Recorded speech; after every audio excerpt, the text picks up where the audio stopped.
Alright, y'all read the title, so let's just get into the goofiest attachments.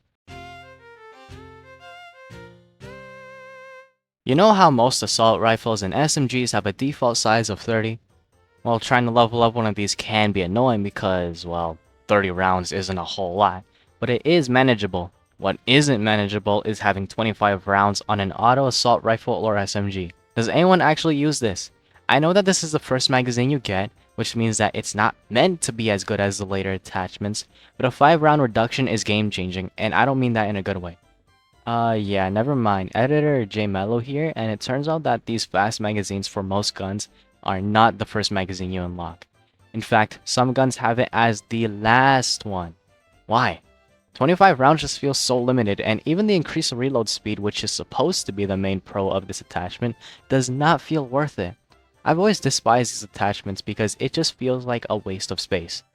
Of course, your opinion may differ from mine, so, you may find the increased reload speed to be worth the 5 round reduction. Let me know down below.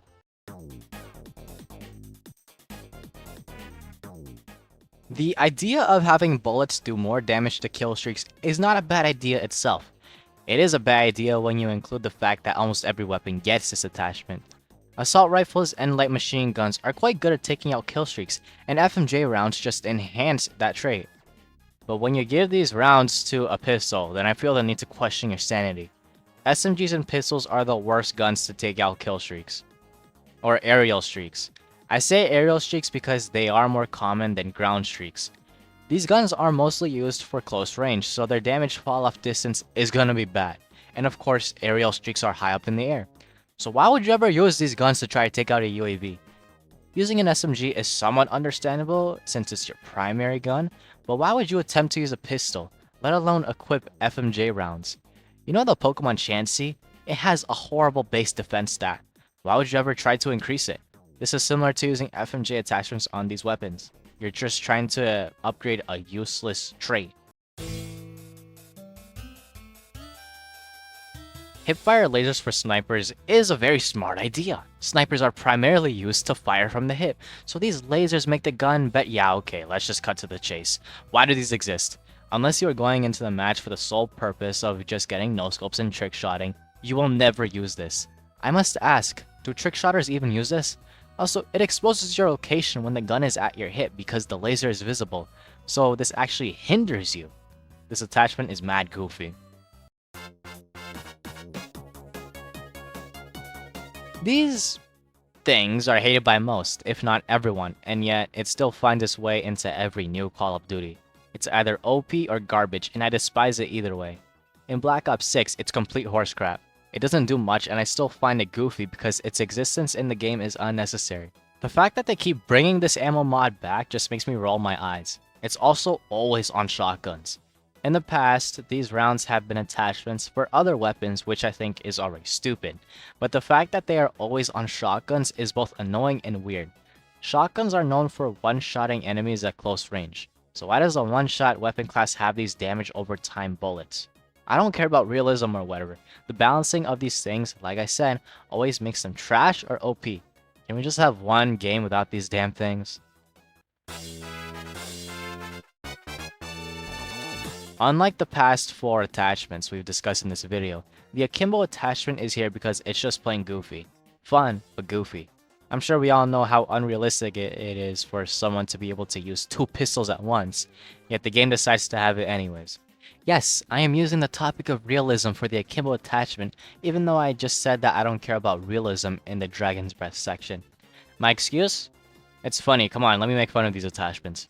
I use Akimbo on pistols when I unlock them, so I don't find them useless. Again, I just find the concept goofy.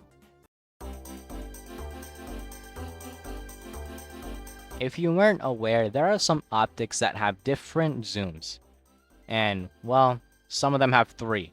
Correct me if I'm wrong, but these are only on snipers and marksman rifles. Now, the concept itself isn't what I find goofy about it. In fact, I can see this type of optic being used in the campaign for a sniper mission. It's the fact that it's in Black Ops 6, this game.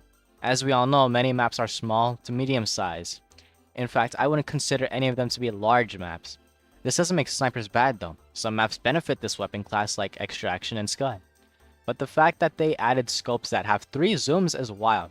I don't think I've ever seen people use scopes that have 2 zooms. So is anyone actually using this?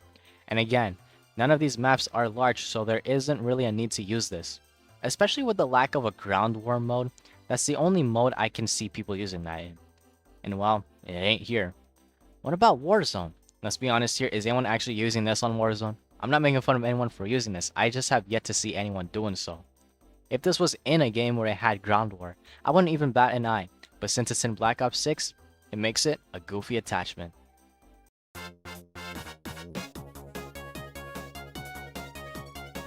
Attachments that do increased headshot damage aren't a bad idea in this game. Some would even say essential because of the amount of headshots you need for the camo grind. I agree with this. However, there's one weapon that actually makes the gun worse. That's the Goblin Mortal Kombat 2, or Goblin MK2 for short. This gun does 52 headshot damage, which is already trash because it's a semi-auto. But when you have this equipped, it does 60 damage. Excuse me, do I need to check your math? It still takes the same amount of shots to kill. Now, I know that the 52 headshot damage won't always be 52 if you're shooting from a farther distance, but come on, 60? I know that it would have been a big jump to make it a one-shot, though it makes sense. I know that it would have been a big jump to make it a one-shot, but it makes sense. It's a semi-auto, so it should be able to one-shot headshot with this equipped. The Goblin Mortal Kombat 2 is just as disappointing. Like Mortal Kombat 1. Alright, that's the end of the video, and I'd like to thank you all for watching. I appreciate y'all. I reached 900 subscribers, so really just thank you, and I can't wait to get to 1,000. I'll see y'all in the next one.